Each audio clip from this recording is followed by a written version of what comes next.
group of cultists from the Servants of Horax have arrived nearby. They intend to use a psychic ritual to abduct one of my colonists. Luckily, I have these three guys that are dressed up in marine armor as part of this quest line. And I get my people up there just as they're about to complete the ritual, with the idea that we'll cut them off from the edge of the map so that they can't run off with whoever they decide to abduct. The bar is almost full, so they're about to pop someone over here. Hopefully not one of my babies. It turns out to be Baltai, who's the son of Balls and Tails, the main founders of this prison system, who magically just teleports to that site. Luckily, the cultists only have knives, so we're able to put them down pretty quickly. We have uranium short swords, maces, laser weapons, marine armor with these people that are helping me. And Baltai's unconscious. We only have one cultist left to finish off before we can go back to attending to our mountain prison and acquiring 40 prisoners in Empire Prison 417 Bravo. If you haven't seen my YouTube for a while, that's because, well, I've been working. I don't normally talk about this, but I'm in the military. Although I guess it's maybe fine to talk about now because I'm about to get out of the military, which is exciting. Maybe I'll have more time to post YouTube videos, but currently I have been busy. I have really been invested in completing this quest line, though. The goal is to acquire 40 prisoners. And right now we're at 11. The issue with this prison system continues to be food. The more people you have, the harder it is to feed all of these people, so it does become quite an issue. Also fending off the inevitable surge of raids that come through. All of these Yatkin are pretty tough. They can animal call, although rarely do I see them significantly animal call people into my base. Oh yeah, and then the malaria that you get constantly when you're living in the jungle. So now not only do we have to fight these Yatkin off, but we have to do it while sick. I still have these dudes in marine armor though that have been helping me. They actually kill one of them immediately, which is huge for me. I can sacrifice these dudes, it doesn't matter if they die or not. They're from the Fallen Empire. They've been sent here to help me with my prison because, well, this is an Empire prison. We're contractors, you know, we're not really fully part of the Empire, but we're okay with whatever. My colonists are overall pretty amoral and are okay with whatever sins and transgressions the empires have shed upon the universe, which is why they're Empire Wardens. They're literally imprisoning people, chopping off their legs and having them stored in a human warehouse, essentially. This fight is going okay-ish. Our goal is to get them pissed off enough so they charge in. We've killed a few of them. We just need to kill a couple more and then they should become to the point where they stop shooting mortars at my base, which is kind of funny anyways because it's a mountain base, and rush in to fight us one-on-one, which is what I want because I want them to come through my kill trap. The mortars aren't going to do nothing against this prison, which is under the mountain, which is why we built it under the mountain, but is also why it is difficult to supply because you got to go outside if you want to farm food. Otherwise, you're going to have to put your food in a hydroponics farm, which is not totally ideal. Regardless, the Yatkin are charging, and one bad thing about the Yatkin too is they're faster than humans, so they do actually catch one dude. And I don't have my spike trap set up because of previous raids, so there's only a few of them. So my last dude is just gonna have to fight for his homie, as we say. Brothers in arms.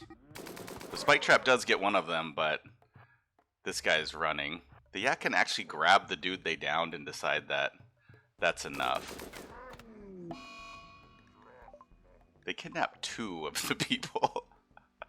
So I don't know if the Empire is really winning out on this deal, because they're losing their soldiers, but then they're going to gain some prisoners to experiment on eventually once I turn them in. So the cost for that was maybe a little bit great to lose those Marines. But we have to farm, and we have to constantly farm, and we have to create food because our prisoners are hungry. And then not only do that, once we create the food and we harvest it, then we gotta haul it into the base and put it into the nutrient paste machine. All while fighting off a new raid of 21 humans. The raids actually aren't as concerning as the food production. The food production is more annoying than fending off these raids, but these folks also want to put mortars. Unfortunately, those visitors that were there didn't fight them, which is kind of frustrating. But we're gonna actually try to counter mortar them a little bit and see if we can't get a couple shots off with our mortar. Fortunately, it's raining because we are in the jungle, so it's constantly raining. The last thing we need is these raiders to burn down our fields with their incendiary bombs. They shoot at the prison itself, that's fine, it just bounces off the rock. Eventually they do rush in here, which is awesome, because now we can use the kill box. The kill box is always exciting. We just need our people to get in there quickly. Run, run, run, run. This kid, Aaron, is the most unlucky kid that I've ever had in a colony. But we can talk more about that kid in a little bit. First, they got to get through all our spike traps up there, and then they're going to taste the wrath of our kill box. Or not. Bummer that we killed them all, because that was pretty anticlimactic. The spike traps did their job. They're granite spike traps, and they take them out pretty easily. One thing that's annoying is they go to the nearest exit, so they're going to break down that outside door. I have to always go rebuild that. Aaron has a right lung destroyed, so we're going to have to replace that. You'll see later that she accumulates some other injuries, but luckily our prisoners have, well, lots of lungs. So we can put a lung into her. She's only 3 years old. But because we've had so many prisoners and we've chopped off and done operations on so many different people, our doctors are actually pretty good. So we were able to install a lung in her, no problem, she's good to go. Along with people mortaring us from the outside, the bugs are coming from the inside in a plan to also probably eat our humans. We have a kill box set up top, because I figured if the bugs were going to come in, they would spawn inside the prison, then I could open these doors up top, and then I would be able to shoot them as they spawned inside with the prisoners.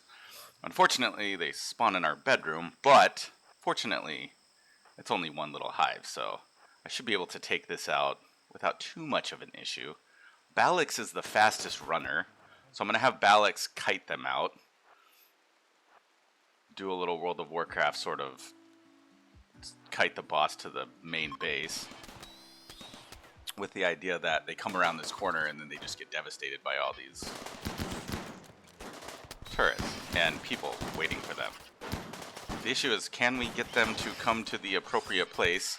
And then, yeah, our child that we just replaced the lung on is in the hallway fighting a bug on her own.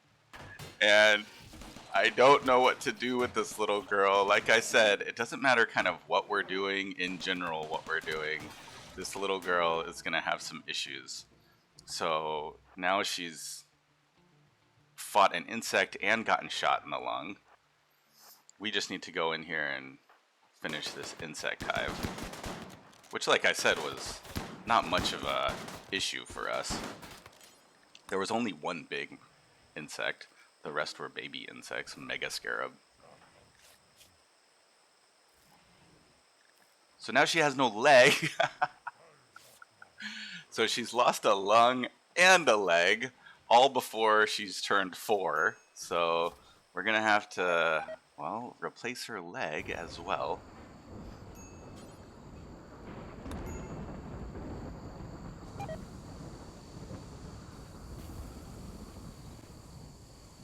We have some minor war reparations. The scarabs went to the big turret and started attacking it.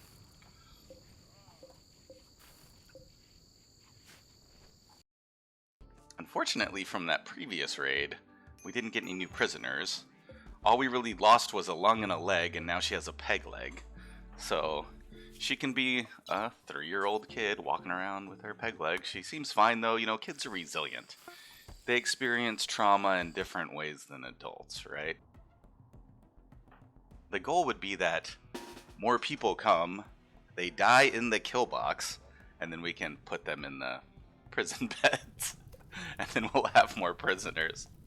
Unfortunately, they are lighting our fields on fire and it's not raining. However, I have planned for this inevitability by putting fire foam pop packs out there. And this aqueous film forming foam, as they say in the military, will hopefully prevent all of my crops from dying. Although it might cause cancer later. I know it's very cancerous. And it cannot be good to be eating potatoes and rice that are covered in fire retardant, right? I mean, that's gotta not be good for you. We are able to cover most of our field in fire retardant, despite the taste that it will produce later. And these people just stay out there forever. They don't know what to do. They're still trying to light the field on fire, but it won't light on fire because of the fire retardant. And then my people got hungry and pissed off, so now they're like, okay, well, I guess we're just gonna go eat and do whatever. I don't know. They're not gonna attack us. And then they just leave. Which is kind of dumb and unfortunate for me because my goal is to collect bodies, but now I can't get any bodies because they all left. And those fire foam pop packs are not cheap. This guy did drop a plasteel spear.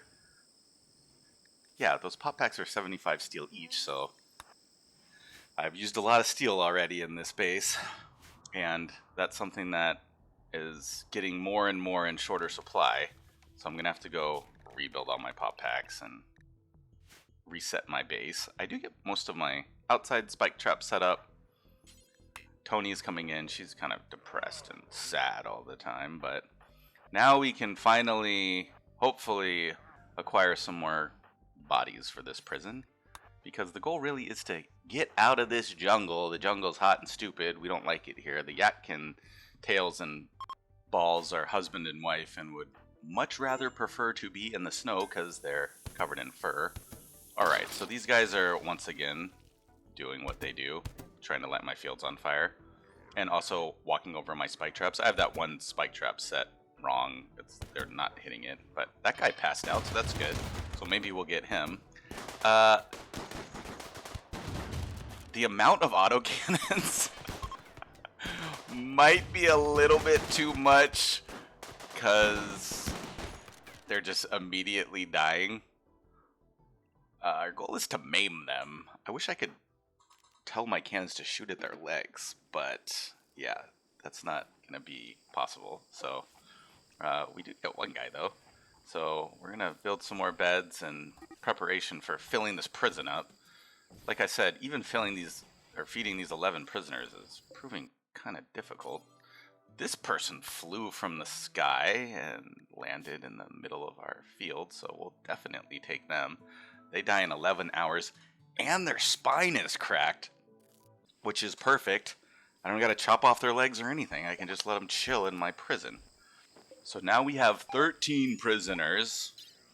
It is nice to have a spine-cracked person. And we're kind of a quarter of the way there. I don't know what you want to call it. Like, we're trying to get 40 prisoners. But this might be a tough challenge for us. We shall see. This time I actually put Erin in a normal room like a normal kid. She was, as you saw, trying to walk back out into the fight. So she needs to go hide appropriately. This time the bugs spawn in my hydroponics farm, which is annoying. I mean, it's not too annoying because my kill box is set up right there, so I have all these guns to help me shoot them. But they do end up blowing up my freaking cannon, which is quite expensive. Luckily, I get my people out of the way before that one blows up. This is not the worst raid in the world. You know, I only end up really losing one turret and my autocannon, but it is kind of annoying that I have to give up my big boy because that thing costs a lot of resources and I'm running out of resources. I do get some jelly though. They like to eat the jelly, although the intermittently might make them puke. It's not like they're eating the insect meat, but you know. I still haven't had an insect raid come into the prison proper where I thought that they would come with all the beds and people in there sleeping. I figured that would be the most prime time spot for them to show up. You can see though I've got all of these generators. I've got a ton of chem fuel generators. My whole base runs off chem fuel essentially now. I do have some wood because we were able to acquire and tame and domesticate our boomalopes, and our boomalopes have been like critical to the power system of this base. I don't even, you know, haven't relied on geothermal or anything like that.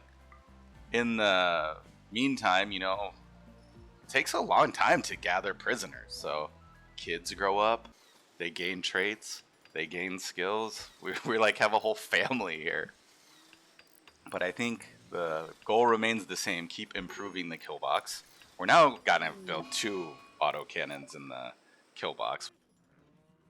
But this time we will surround them with traps and barricades. So hopefully prevent insects from killing them or other raiders, although other raiders couldn't necessarily get directly into my base. These raiders are trying to get directly into my base. They're drop hiding right outside of it. As I mentioned before, we're a mountain base. Again, I do remember to get the kids in a safe place this time, so that's good. The annoying strategy of the raiders begins once again, though. Kill everything and light everything on fire, and I have a stone table outside that I've been using because I wanted to move all my stuff out of my kill box, so they want to blow that up too. But they kill my thing before it goes off, which is super annoying. Pop pack doesn't actually kill them, so now I'm gonna lose some crops for sure. The kill box continues to work beautifully though. That pop pack worked. I don't know if the other one malfunctioned or the guy destroyed it before it actually was able to deploy. So now there's 2 down. I am able to acquire those prisoners, and we got some shamblers on the edges, but that's okay. Our goal remains the same. Heal these people, get them into beds, and get them stabilized.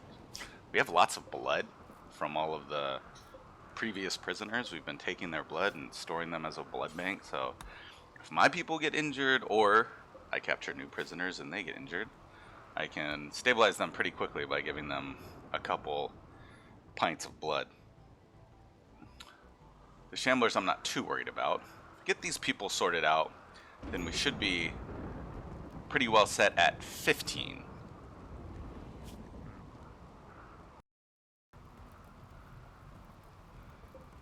Thus is life, thus is Rimworld.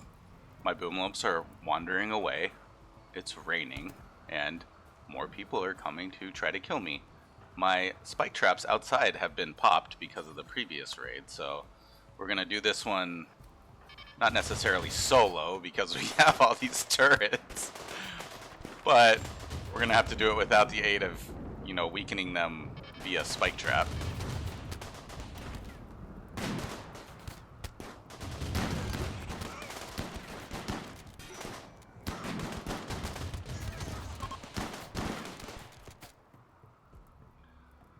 That worked out muy excelente, other than, you know, Baltai getting injured.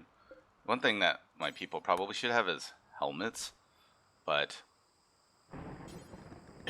you know, they're kind of semi-medieval, semi-industrial status at this point. They're not, like, totally to the point of wearing, you know, flak helmets yet, but I think that's probably going to be a requirement, because I'm foreseeing quickly in the future a headshot taking off one of my children's heads or something, so I should probably at least give my kids some helmets. However, the prison is growing well. We have 17 now. We're almost halfway there. Can we do this? I don't think so, because there's not enough food to feed all these people. It's an insane prospect to feed all of these colonists that don't work, and then I have to also feed my colonists that barely work because they're fighting the whole time. So check out the next video for the finale.